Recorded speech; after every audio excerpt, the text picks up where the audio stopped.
Okay, these are the ingredients for today's recipe. See if I can zoom in on some. We have loose oat bran there,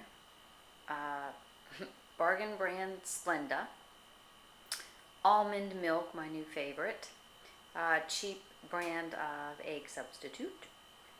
Then that is, carrots and fat-free cream cheese. Carrots, we're making carrot cake.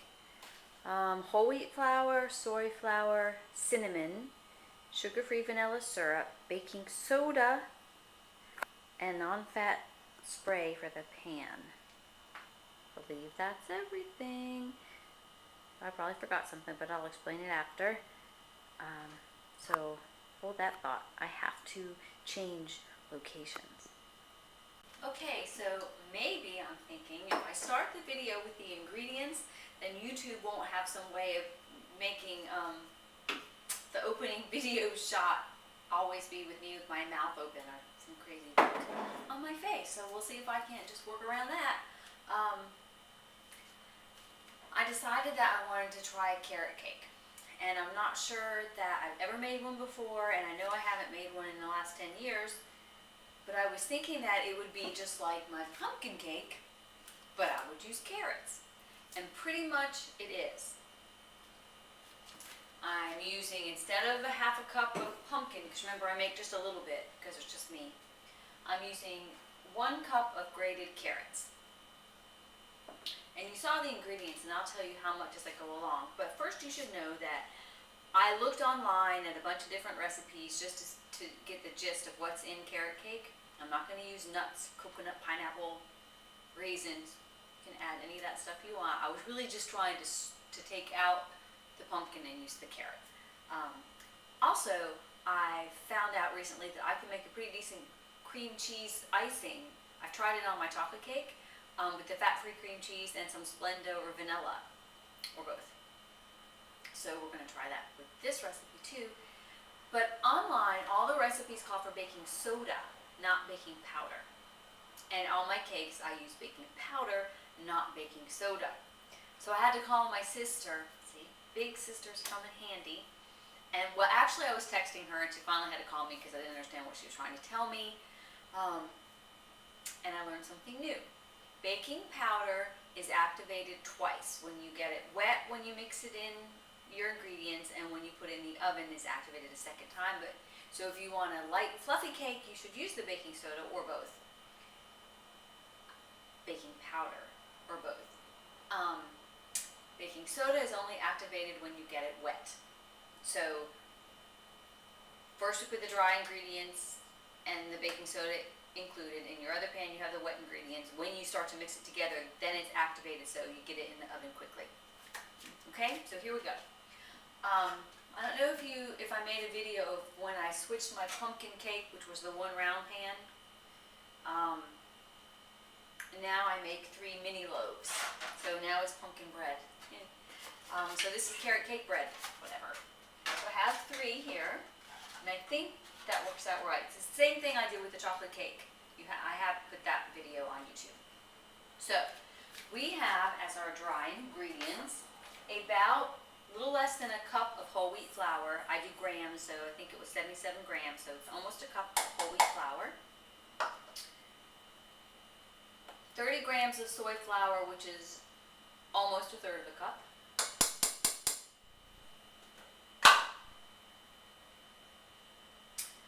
1/4 cup of oat bran,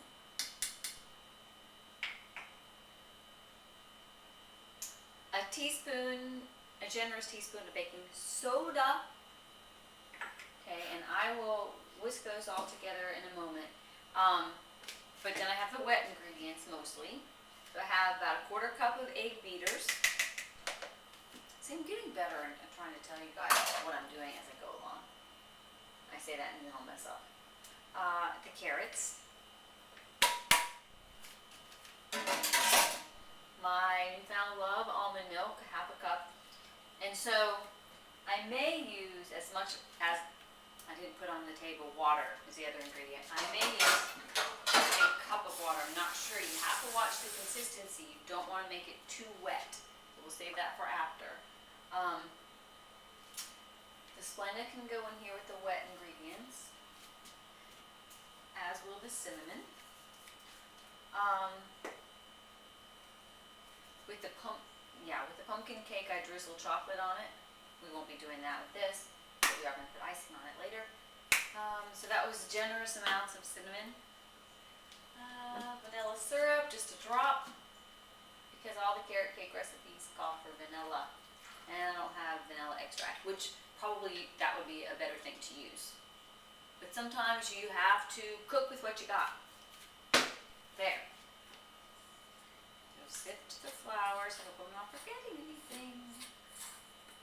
If I am, somebody's probably shouting at the camera telling me, or shouting at the screen. And of course, as usual, if this recipe doesn't come out any good, then you won't be watching this video at all. I hope that it does though, and I hope that the icing works out this time. You just have to be careful. You can't put that cream cheese icing on a hot cake. You have to cool the cake off. When I tried it on the chocolate cake, I'd actually pulled one out of the freezer and then frosted it and then let the cake defrost. It was good. Alright, the wet mixture. And I think I'll spray my pans so that as soon as, this is going to be dense because shredded carrot is a lot thicker than that canned pumpkin, and I think this reminds me of when I made the zucchini bread before, and you have to make sure you cook it long enough. Yeah, so my zucchini bread doesn't always work out, so I'm not sure about this carrot cake. I have doubts. Spray the pan. I have the oven at about 350. Remember, I have this horrible apartment oven. So you know your oven. I'm going to put these in here for 30 minutes and then check them. Alright. I don't know if I'm still in the camera range. Surely I am. I'm going to use my fork because I think the whisk doesn't work as well with grated vegetables. So, if my sister's telling me correctly, add a little water here. I'm sure she is. The baking soda is being activated at this time.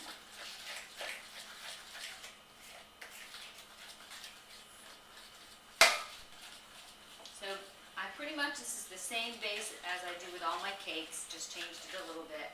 I think that's wet. It's probably too wet. Because I looked up instead of watching what I was doing. Don't make it too wet. I think mine is wet like cake batter when you beat it, the mixer, and I think that's too wet. Dang, I think I can compensate by cooking it too long. Or longer, or whatever. So, let me see.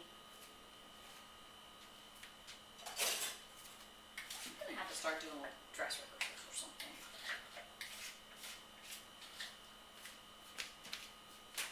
Sorry, don't want to turn my back on you.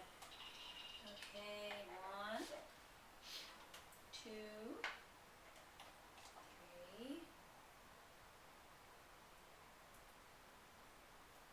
You know what? I'm making 2. Change plans.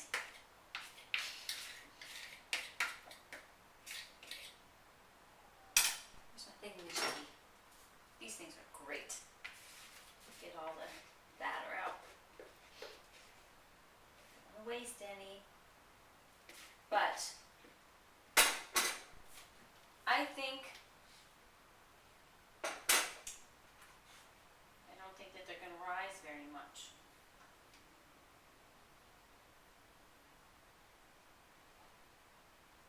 So too, I'll give you the nutrient info after, at least the calorie info, because, well, it's going to be a good source of fiber, protein,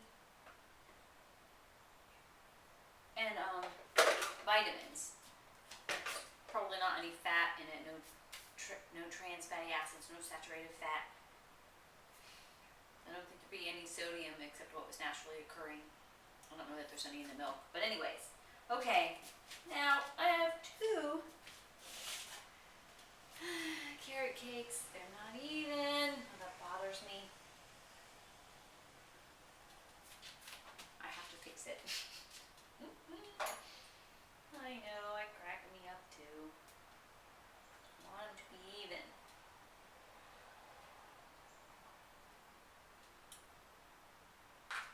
Okay, closer. Check back in 30 minutes. Middle of the oven. I'm gonna go outside, take a walk. I'll be back. Okay, we're gonna check on the cakes now. They look pretty good. It's been 30 minutes.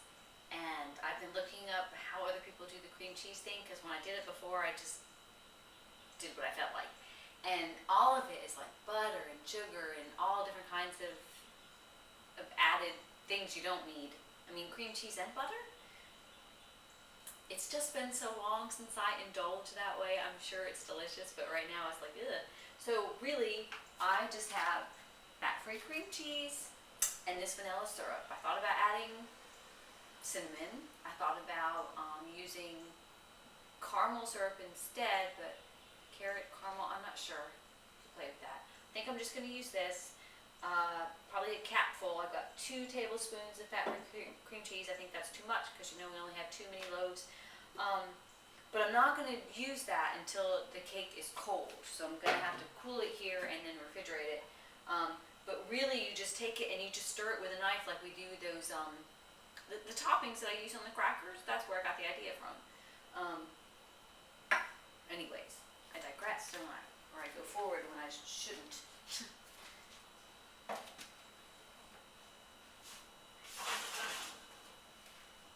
Oh no, no, no. Very wet. I'll show you though because they're pretty. Okay, they're cooking nicely, but they're still very wet, so I'm going to do another, I'll start with 10 minutes more. Okay, yay, they look nice. I think I might have ended up cooking them for about 50 minutes because they were too wet. You might not have to cook yours that long. So let me get them out. We have 2 beautiful loaves. We would not have had 3 beautiful loaves, so I'm glad that I made that last minute decision. And no, they're not even. So, I'm going to flip them here. Yay! Oh, I almost threw that away. I should use it again. I forgot to tell you, I think, how much Splenda I used, but it was about 1/3 of a cup. I don't think I told you that. So, it's been forever since I really frosted cakes. Maybe not so long for you guys. So, I made this nice and cool so I can spread the cream cheese on there. And I just used cream cheese and a little bit of the sugar-free vanilla syrup. Just stirred it like this. And it's sweet enough for me. It's not overly sweet. I don't think it should be. The cake is kind of sweet. So just take a little and spread it across the top of your cake, like so. Can you see? And then you might want to put it back in the fridge so the icing will not be so soft. And then cut your cake afterwards, or you can go ahead and cut it. Just, you know, whenever you have frosting on a cake, it likes to stick to things, so you just have to be careful, especially when you cut it, so that you keep the pieces off the saran wrap, whatever, if you're going to wrap it. And so, if you cut each of these loaves into 4 so that you end up with 8 pieces, it will be the same as if you had cut the pumpkin cake I usually make into 8 pieces, plus add the icing, so approximately 70 calories per slice. So if you had half a loaf or 2 pieces, it would be 140 calories. I am about to have 1 piece, one piece with a diet soda for my late afternoon snack, which is overdue. Anyway, carrot cake. Well, hello, it's me again, but I'm back just briefly. I didn't like the way my carrot cake came out, so I might be able to splice this into the video because most of it was right, and I've done everything exactly the same as I did before. Already have it mixed up, except I'm trying to be more careful about my measuring this time. So the dry ingredients are here just the same as before. I used, I know I said this before, a half a cup of the almond milk and a cup of carrots, just about a quarter cup of the egg. But I used a generous half a cup of Splenda because I think the batch that I made before, perhaps earlier in this video, wasn't sweet enough. So, and I also have, I'm going to let you know exactly how much liquid I use because I'm going to pay attention. So there's that, and I'm using a teaspoon of cinnamon, and I think I'm going to go with a tablespoon of this sugar-free vanilla syrup. Now the icing part of the cake came out fine, but I just didn't, it was too wet and it wasn't sweet enough. Okay, so that's a tablespoon of this. And I thought about, exploring maybe sometime with maple. Not today. And remember from last time, the whisk didn't work too well because the carrots got in it. So, okay. Here's the liquid. Maybe I should just move the camera over and let you see what I'm doing. You don't need to look at me anymore anyway. Okay then. That's what I'll do. That might be the best I can do right now. I don't want to knock it in the floor. Okay.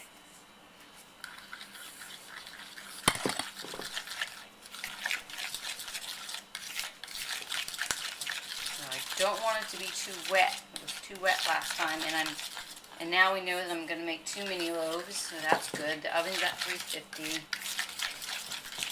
And if they're not too wet, maybe I won't have to cook them as long, so I will still cook them for 30 minutes and check them. Alright. Let me add some water in measured fashion. This is a quarter cup. Let me try just an eighth. Alright. So now I have a half a cup of milk and a quarter cup of water, which, just use all milk. I don't know why I'm so stubborn. I think just a tad bit more. So I bet it's use less than 1 cup of liquid, probably 2/3, and you can make that all milk, any kind of milk, or a mixture of both. I used almond milk with just a little bit of water. And you don't want it to be too runny. You do not want it to be runny like cake mix. Thicker, more like muffin mix. Okay, now I'm going to pour this into the 2 mini loaves, bake it, see if it comes out better, and I will let you know. As you can see, these came out much better. They cooked better, they came out of the pan better, and hopefully they'll taste better too.